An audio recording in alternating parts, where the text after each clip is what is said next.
Welcome to the GCNTech show. It's our 300th show, but coming up this week, we've got 3D printed bike tech, we've got new bikes, comments of the week, the bike fault, and our main talking point. Yeah, which is, what would make the ultimate adventure bike?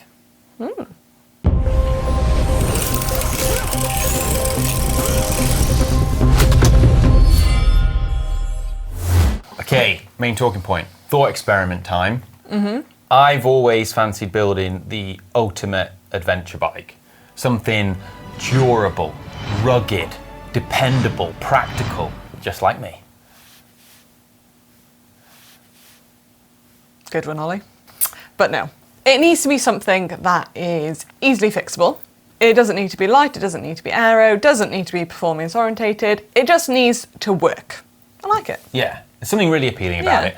And what got us thinking about this was Hank and Sai's amazing Himalayan adventure that they did. There's a great film on GCN Plus, like check it out if you've not seen it. And there's a YouTube video as well. But the scenery out there, It's incredible. It's off the charts. And you could only get there with the help of, like a big sort of knobbly gravel bike, which is what they took. They had these beautiful 3T Explorers. But yeah, like it made me think, what is the ultimate bike for a ride or an adventure like that? Yeah, well, it needs to be something that can take you on adventures. It needs to go on road, off road, because off road, I think that's where the proper adventures happen. Yeah, on the paths less travelled. Exactly. Also needs to be able to carry loads of gear and equipment, so you're gonna have to have like mounting points and stuff. But let's begin like with the core of a bike, like the frame. Like, what are you going for? What do you reckon? Well, Sai and Hank did have those 3T Explorers, which are mint, knitted in Italy. But I think I'd want something more, maybe titanium or aluminium. Yeah, I mean, the 3Ts are carbon, aren't they? Not steel though. Well, yeah, that's just Steel is real. It's a bit heavier and it'll rust. Yeah, fair one. I think, like there's a big advantage with titanium and aluminium in that they're much more corrosive resistant, and I agree with you, on the weight saving there.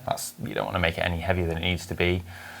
But if they're harder to weld than steel, so if you're in the remote parts of the Amazon or Nepal or India, it could be harder to fix your bike.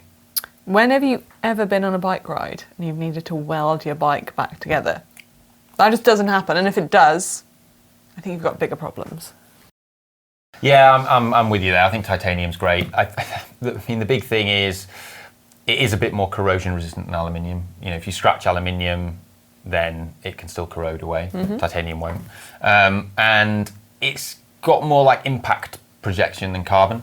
So I think you're going to have rough and tumble, aren't you, on a proper adventure? Yeah. Rock strikes and stuff like that. Aluminium's going to take that way more than carbon is. And also, I like the way that it's kind of a bit more of a practical surface finish. Like if it rubs with bike bags and stuff, or like just rubbing on it, you can just buff it out like what Moots does back at the factory and just give it that brushed. Yeah, I think when you go on an adventure, you don't want anything too, polished. You don't want anything that you can be scared of damaging. Yeah. So for the ultimate adventure bike, titanium. If I was on a budget, steel. Titanium it is. Next up, group set. What are you going to go for? Di2? Do you know what? I like Di2 is amazing because I've ridden it on winter bikes for years. Spoilt. I know, I'm spoiled. But the great thing is it stands up to that. Yeah. So it stands up to a hell of a lot of abuse, but I just think, for the ultimate, I just would avoid it because you can cut cables on Di2.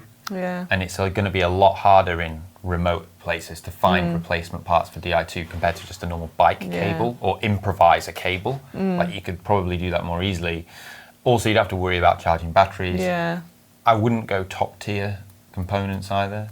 I would maybe consider 105 would be great. But I think what might sway me towards something like GRX mechanical or something like that is just being able to have that range of gears at the back. Because I think when you're loading a bike, it's going to be way heavier, and you're going to want to ride, some of the trails like you saw Sai and Hank riding on.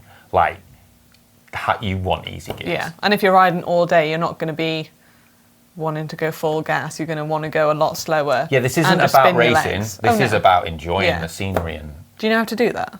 Yeah. I don't know if you do. I'm trying, Manon. You just ride full gas everywhere. What are you going to go? So, right, okay. I think like 105 is a good shout. Yeah, I agree. Or, something like Apex with a massive cassette on the back would be good.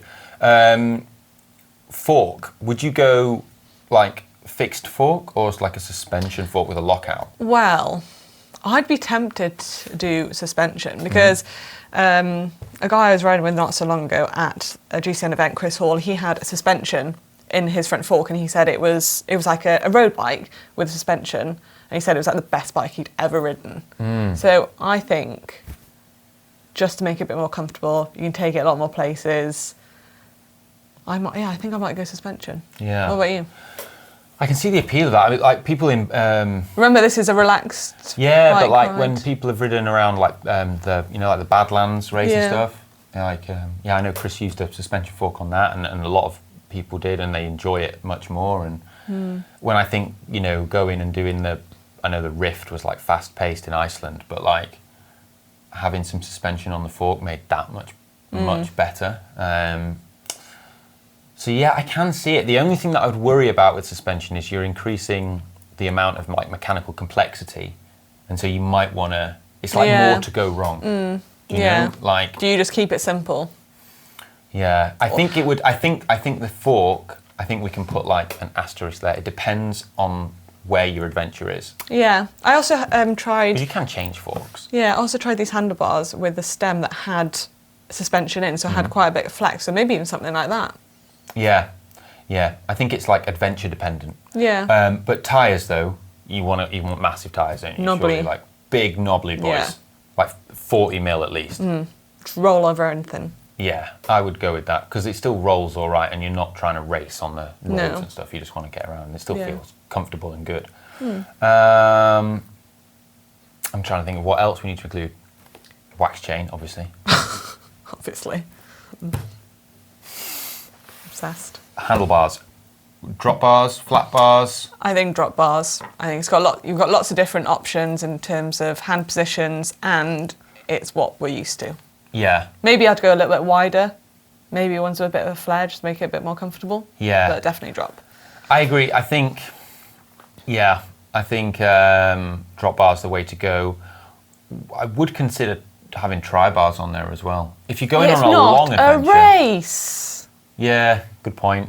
It's not for the race aspect though. It's more for just having like, if you're going on a long adventure, having that different position to just rest your hands and your arms.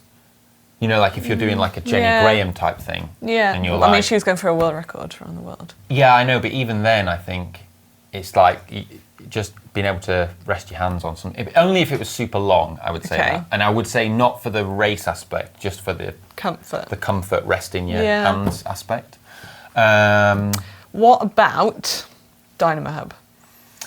Yeah, that's a good one, isn't it? Like Dynamo hubs are really cool. I know lots of people watching this will be familiar with what they are, but for those who aren't, it's basically a dynamo that attaches onto your front hub of your wheel, and then you can use it to generate electricity from your forward motion and charge lights, computers, mobile phones on the go, stuff like that.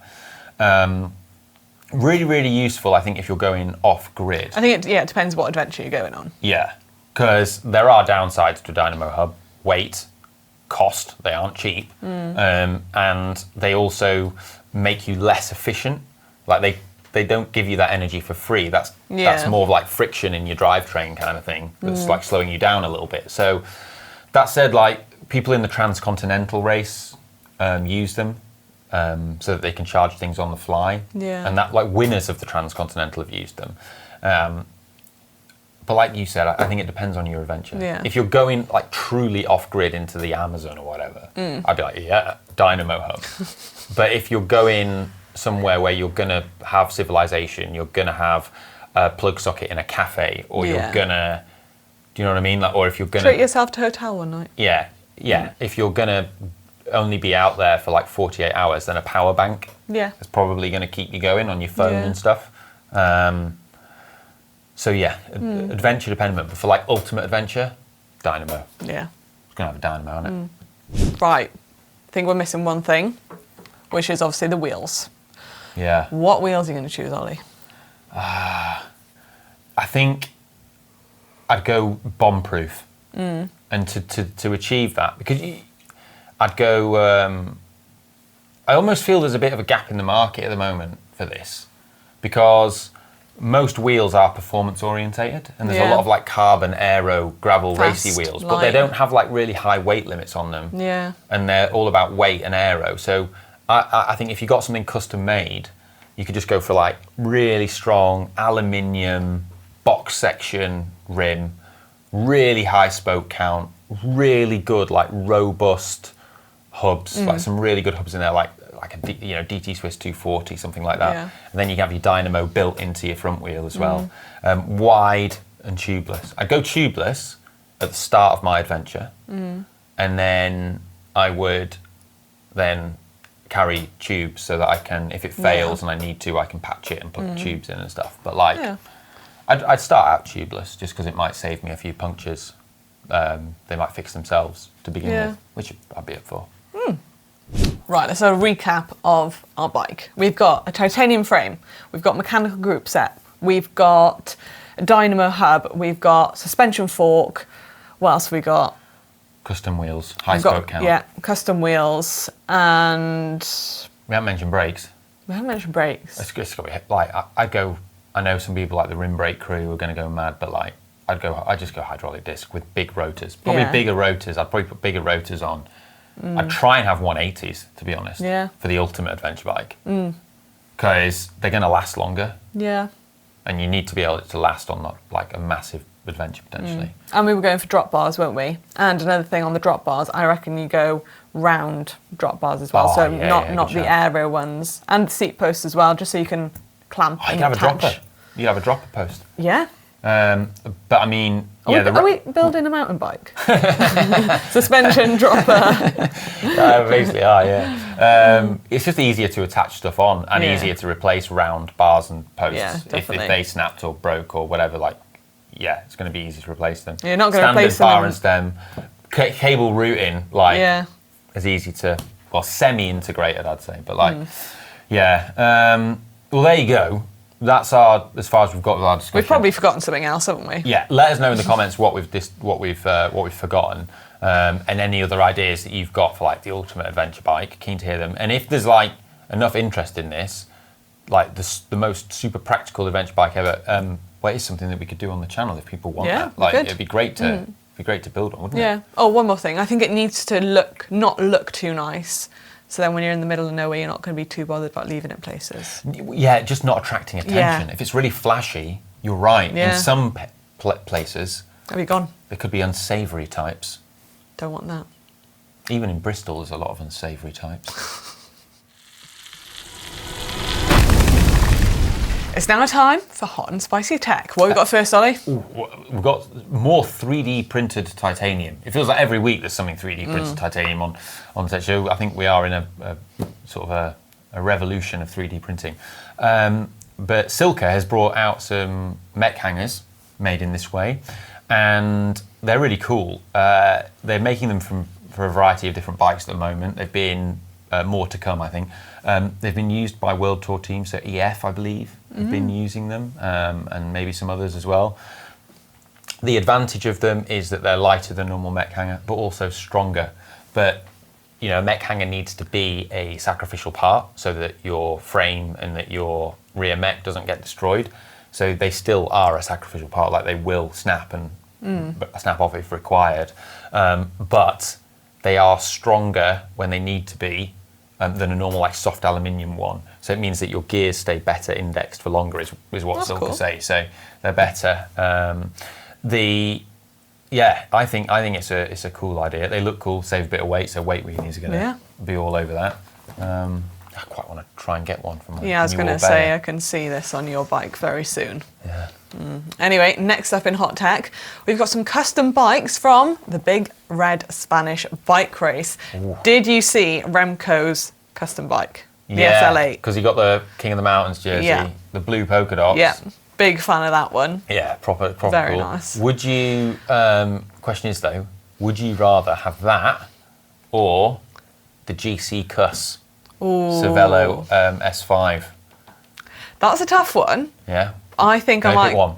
Huh? You can only pick one. I think the polka dot one. I just really like the blue. Yeah, I think Polka dots. It kind of worked. I would agree. It wins for me, that one as well, actually. On the helmet and just Ramco. All right. Well, we've got a new Specialised out this week as well. Yeah. So we just had the SL8 Tarmac was launched. They've now launched the SL8 Roubaix to go in line with that. So it's an update on the previous Specialised Roubaix. Prices range from like 2,000 quid to 12 grand for the top of the range one. Different prices in euros and dollars. And it's got this updated Future Shock on the headset. So used to be the original Future Shock. It's years old now. It's probably like 6 years old. 7 years old now, 2016, I recall. Yeah. Was that on the needle bearing? This one's now been updated. It's got a bit more travel. It's called the Future Shock 3.3. Although that 3.3 one is only available on the top end models, the other ones appear to have like slightly lower spec versions. They do also have this aftershock thing on the seat post, which is I think a feature of the previous one as well.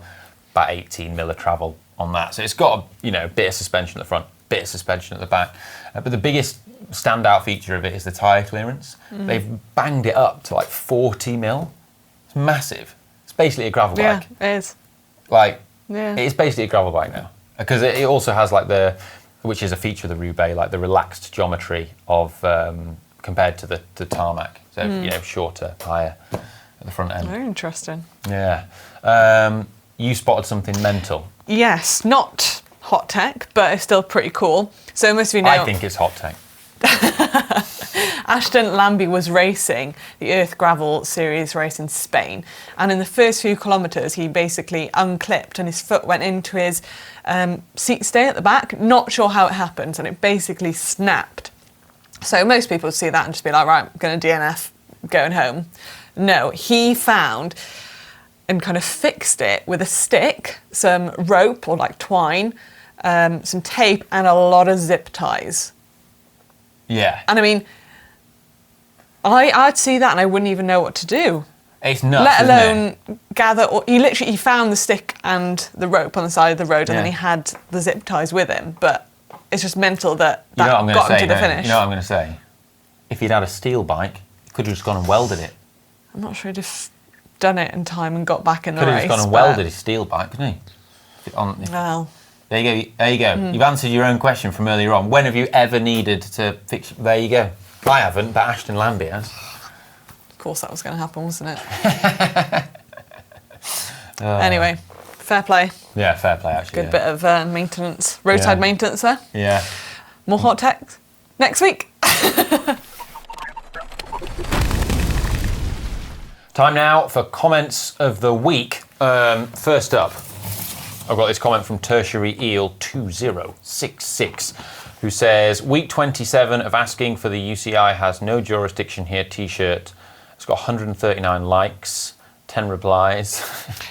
Wow. I mean, unfortunately, no pressure. I have no jurisdiction here. This is beyond my security clearance to sanction such a t-shirt. I mean, if you did, they'd have been in the shop a while ago. Would have been week one. Yeah. I'm going to try and take this higher up the food chain. Keep posting the comment there. I wonder how that's going to go. Yeah. Who's next? Next comment from Skating Joke. Seeing as we're on the topic of aerodynamics and headwinds/tailwinds, I'd love to see a video where GCN finds a straight road for a few kilometres, then cycle 30 kilometres per hour into a headwind, and then turn around and aim for the same speed with a tailwind and compare the data. We've done it. We've actually done. It was me and you. Was it? Yeah, we did a tech show in lockdown where we actually. See, you've forgotten about it as well. Where we tackled this very topic. We'll post a link down in the description, and then you can. To be fair, lockdown was a good few years ago now. Yeah, but yeah, we have tackled this subject before. Yeah. So some useful information in that video. check it out. Mog Oyet is next, where he actually says, so this is on last week's tech show, he says aero versus light, yeah, but what about stiffness? Yeah, great point. To that, like, yeah, I've got something in the pipeline. I am going to try and look into the effect of stiffness, because I'd love to be able to quantify that more. So like Stay and subscribe tuned. if you haven't already. We've got something in the pipeline. Here we go. There we go. The Bike Vault, where you get to submit pictures of your bikes and we judge them to be nice or super nice. Submit your pictures in the GCN app and everyone can vote on them, and you can vote on other people's bikes too. So... It's like Tinder, but for bikes. What's Tinder? You're king of Tinder, aren't you? I'm definitely not. Right, anyway, we have got firstly, this beautiful Riley Fusion. We've got an amends to make. Yes. This is from Mark Gilmore, who last week had his bike, his beautiful Riley, in the Bike Vault, and we only gave it a nice. Was that you and Alex? Yes, because the image had been cropped. The full bike wasn't featured. Oh, fair enough. Well, fair play. He's better. taken ownership of his mistakes, and he's resubmitted it That's what we like. with a proper picture. That's what There we it like. is. Look at it. Very nice, isn't it? Do you know, this reminds me of a picture you would take? Bath stone. Yeah. Nice bath stone wall behind it. Yeah. Yeah, rate it. A beautiful bike. I love it. Beautiful It's a setup. super nice. Yeah. Do you want, On this occasion. I was going to say. On this occasion, I'm going to ring the bell. There you go. Who's next? That was a special one. Yeah. Make sure you take that in, Mark. That doesn't happen Soak it often. up. Rod Kirk, new bike day. Oh, check this one out. Team Sky. Ooh, wow. That is cool, isn't it? That is proper cool. Oh, this one's easy. That's a super nice. Are you going to supernice this one as well? Oh, You can't not, Ollie. it's a super nice. It's- Easy. Whew. Easy. Yeah. That is a really nice bike. That's one cool dude. I wish I had drop handlebars at that age. Oh, I feel that's all I wanted. just think how good we'd both be now if we Yeah. had drop handlebars at that age. We'd probably still be racing. Yeah. Right, who's next? Anyway, what have we got? Mark James Hughes with, what do we have here? Standard. A standard. Yeah. Very nice. I mean, where is this? Does it say where it's taken? It's a Oh, Palm Beach, Sydney. fan finder. Oh, it's very smart, that, isn't it? I mean, we might be on to that saddle looks very flat. Yeah. I used to have a saddle like that. I think it's very smart.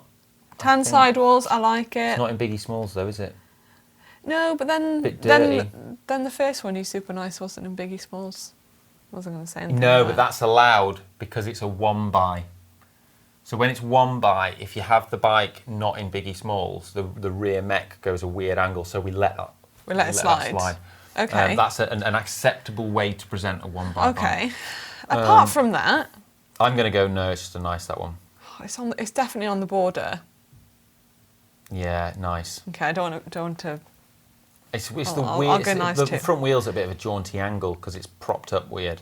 Need a shadow stand. Big stick looks like is involved as well. Nah. Andre Thim is next with his Cannondale CAD 5 from 2001. So this will be one of the made in the USA Cannondales. Does look very American, this picture. Oh, it does, doesn't it? It looks like he's on a good adventure. Or Canada, to be fair. Yes. It's like Rockies. Yeah. I feel like it's so close. So It's close. the rock behind The is rock giving me a behind's bit of ruining anxiety. it. Yeah, like it's going to scratch that aluminium Yeah. frame on there, and then it's not in Biggie Smalls, is Oh, it? Not quite. Can you really see? Yeah. Oh, yeah. You're not it's even zoomed close. in. I'm zoomed in on the image and I still can't tell. I think I'd go nice. Yeah, nice. Nice. Nice. Next. Island Born. Next one from Island Born. Oh, it's a Velo. Very sparkly. Oh, and it's I think we've had this one before, you know. But you know what this one reminds me of is it reminds me of that meme of Homer Simpson. Yeah, we've had this one before. You know the Homer Simpson meme where he's like in the bush, falling into the bush, and then that's what that reminds me of. I mean, it's not the best background for a green bike, green on green. No, I think. But it's got the redshift handlebar stem and seat post that I was on about it in the main talk. So Alex and I super niced this. Somehow there's been an error and it's fired back out at us. But that means it gets a rare opportunity for you to be judged a second time by you, Manon. I had to go super nice as well, actually. Right, there you go. You have to ring the bell. Right, last one this week. Marky Bren won with a Rally Revenio C4 in Banana Custom. I mean, it's the beer. But I feel like it's done intentional, trying to be quite arty with the bike in the background, and beer. the Doom bar. Yeah. Nice. What is the... Oh, yeah, 105 on there. It's good, isn't it? I like it. The thing is with this is it's a bit disappointing because it's not presented in the best way. But... We're trying to be different with the beer. Yeah, but this is someone who knows bikes and has been very particular about the setup. It's all... You know, it's clearly someone who's just... You know, look at the position of the saddle, the choice of components and the tyres and the wheels and stuff. This is someone who knows. They're an experienced cyclist. Hence the beer stop. Yes. I just feel that we have rules and You can say it. it's a nice. Come back better next week. Yeah. Yeah. Cool. Right, well, that's all we've got time for this week. Hope you've enjoyed the show. Like and subscribe. We'll see you in the next one. Love you. Bye. Bye.